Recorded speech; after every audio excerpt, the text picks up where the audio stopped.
Kalau aku sih nggak pernah. Tergantung kita kayak mana penanganannya. Misalnya kita merasa kita tersindir, ya udah kita bisa stay away from dari lingkungan itu. Kita cari lingkungan yang emang cocok terhadap kita.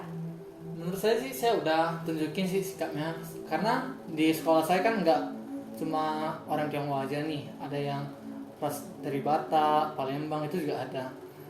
Dan di sana saya itu menghargai kawan saya juga, jadi saya nggak ada ngomong kayak ih lu siapa, nah itu saya nggak ada ngomong sama sekali. Halo semuanya, kami hari ini akan membahas tentang penguatan toleransi terhadap kehidupan masyarakat. Nah, sebelumnya saya ingin memberitahu video ini kami buat agar untuk mengedukasikan kalian sehingga kalian bisa mengerti artinya toleransi.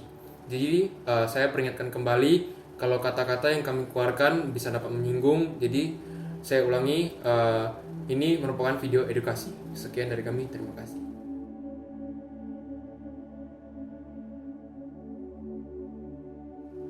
Oke, menurut saya untuk penanganan rasisme ini tidak ada penetapan karena kan kasus-kasus rasisme ini kan berbeda-beda. Misalnya konflik rasis untuk agama, rasis ras, rasis yang lain-lainnya lah intinya ya. Jadi penanganannya pun berbeda-beda, tapi kuncinya yaitu saling menghormati dan saling menghargai. Kalau menurut saya sih ya intinya kita harus respect sih satu sama lain, itu intinya. Yang penting kita nggak dijelekin satu sama orang lain, itu orang lain pasti hargai kita. Udah, gitu aja. Kalau saya sih sama ya, yang penting menguatkan sifat toleransi kita gitu.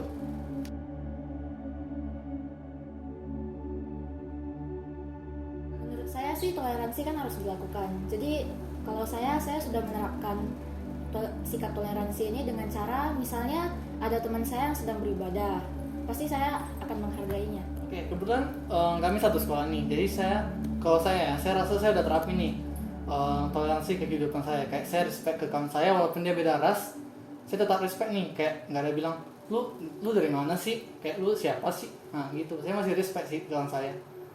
Kalau saya kan guru kami juga banyak lah dari luar-luar juga. Jadi kami juga nggak bedain mereka dari mana gitu. Kami tetap mengikuti kelasnya dengan baik gitu. Dan nggak pernah menghina guru-guru kami juga walaupun mereka dari tempat-tempat yang berbeda.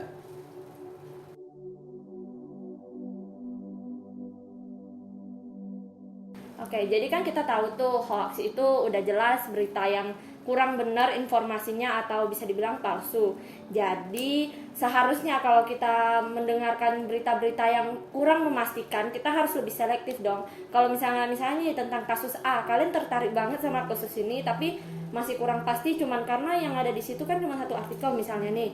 Jadi kalian bisa cari-cari dulu kan, misalnya referensi dari berita, misalnya dari manajemennya apa, dari si B, beritanya apa, jadi diseleksi baru kalian bisa ngambil kesimpulan nih. Misalnya oh bener dari sekian banyak dilihat informasinya emang bener kayak gitu. Jadi kita harus lebih selektif dalam memilih berita atau informasi yang kita dengar. Kalau menurut saya berita-berita itu gak semua harus dipercaya secara langsung belak-belakan. Kita harus selidiki dulu apakah berita itu benar atau enggak. Diselidiki dengan baik, baru kita bisa percaya apakah itu betul atau enggak gitu. Kalau saya sih, saya setuju sih sama dia. Soalnya kan sekarang kalau kita mau main di marketing gitu, kita harus membuat sesuatu menjadi hype itu. Jadi pasti suatu berita dia akan melebih-lebihkan sesuatu agar lebih trending kayak itu.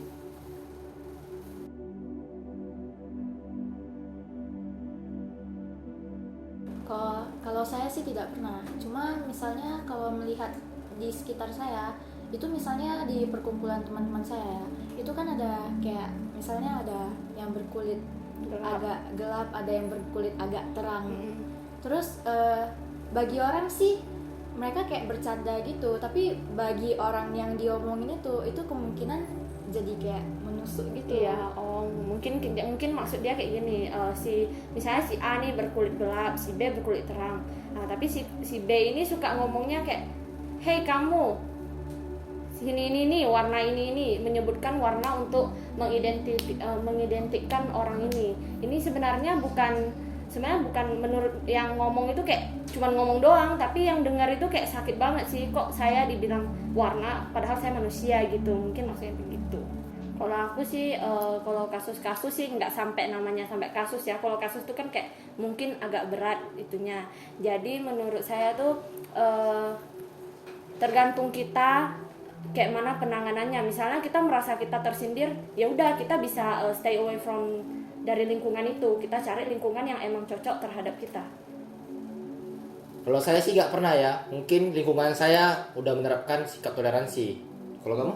Kalau saya sih dulu pernah, itu waktu saya ke lingkungan baru, itu kan saya sebagai minoritas nih, berarti kayak mereka anggapannya saya masih baru nih. Jadi saya pernah suatu hari saya kumpul sama mereka, saya kumpul-kumpul, baru mereka kayak ada bicara nih ke saya kayak Cina apa, itu kan otomatis kan saya merasa disinggung tuh. Iya, tapi ya gitulah, mereka kan kadang merasa kayak bercanda, tapi nggak tahu juga mereka nya gimana.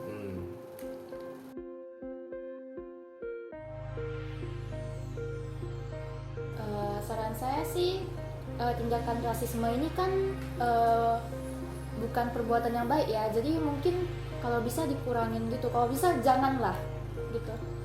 Kalau menurut saya sih kita saran saya ya, kalau kalian menghadapi yang namanya rasis, ya udah diamin atau setidaknya kalian ngasih tahu, saya bukan ini, saya tuh namanya, saya ada nama, jangan sebut saya dengan warna nama, jangan pakai satu itu untuk manggil saya gitu istilahnya, kayak misalnya kamu hitam gitu misalnya, contohnya ya. Nah, jadi yang kedua kita harus lebih selektif dong, kayak berita-berita kayak gitu. Jadi kita jangan terprovokasi juga gitu. Jangan mudah-mudah, kok dia gitu-gitu. Enggak juga gitu. Yang penting kita harus selektif, saling menghargai, saling menghormati. Ya. Terus misalnya kalau ada orang yang mengejek gitu, kalian kalau mau berhentiin itu jangan kayak dengan cara mengejek balik. Jadi kayak berhentiin gitu aja. Ngomongnya dengan baik-baik gitu, dengan tone yang lebih calm, mungkin lebih berhasil daripada lo bakal pakai kekerasan lah atau lo ejekin balik, itu lebih buruk menurut Nanti permasalahannya iya makin besar. gede. Saran saya mengenai tindakan rasisme, saya lebih menganjurkan untuk kalian semua itu meningkatkan lebih tinggi sikap toleransi, sehingga kata rasis itu bisa dihindarkan, sehingga tidak menyinggung banyak orang atau teman atau siapapun yang kalian ngomong merasa tersinggung, itu kita hindari. Jadi menurut saya stop rasis, mari kita bersikap toleransi dengan satu sama lain.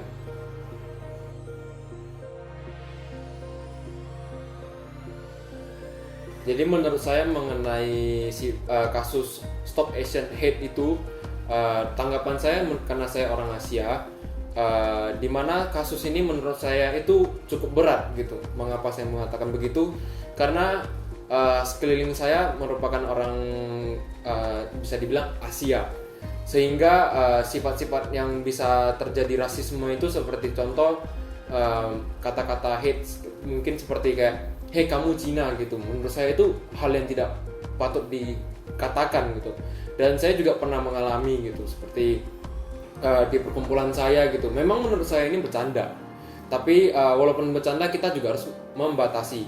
Seperti kata-kata yang seperti itu tidak saya anjurkan. Jadi terlebih lagi saya juga mayoritas perkumpulan saya itu nggak membatasi yang artinya dari suku atau ras atau agama. Saya termasuk orang yang welcome dengan semua orang, mau Anda dari suku mana, ras apa gitu. Cuman untuk beberapa oknum atau orang yang menggunakan kata-kata ini dalam sebuah percakapan, saya sangat tidak menganjurkan kata-kata seperti ini. Dan terlebih lagi contohnya saya membawa kasus yang saudara kita dari Papua. Saya cukup prihatin dengan mereka. Karena apa? Mereka orang yang selalu menurut saya dihina dengan cara rasisme begitu. Dengan contoh, kamu orang kulit hitam gitu. Padahal tanpa kita sadari kita itu hidup di daerah yang sama gitu. Kita satu gitu. Dan yang paling penting sih menurut saya kasus mengenai rasisnya agama gitu. Sikap toleransi menurut saya sih belum diterapkan untuk mengenai kasus agama, sehingga memunculkan pihak-pihak yang sering membuat masalah gitu.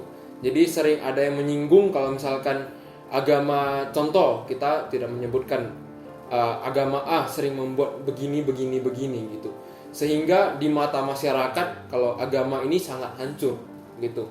Contoh kalau misalkan saya bawa kasusnya mengenai pemboman yang terjadi di gereja, yang mengebom itu banyak yang bilang dari Muslim dan terorisme. Jadi masyarakat mayoritas mengecap agama Muslim itu sebagai terorisme, tapi terlebih lagi itu menjadi berita hoax yang jadi kita terima gitu. Sehingga menurut saya berita hoax itu patut kita saring terlebih dahulu untuk mengetahui sumbernya itu apakah benar atau tidak gitu. Jadi menurut saya sih begitu.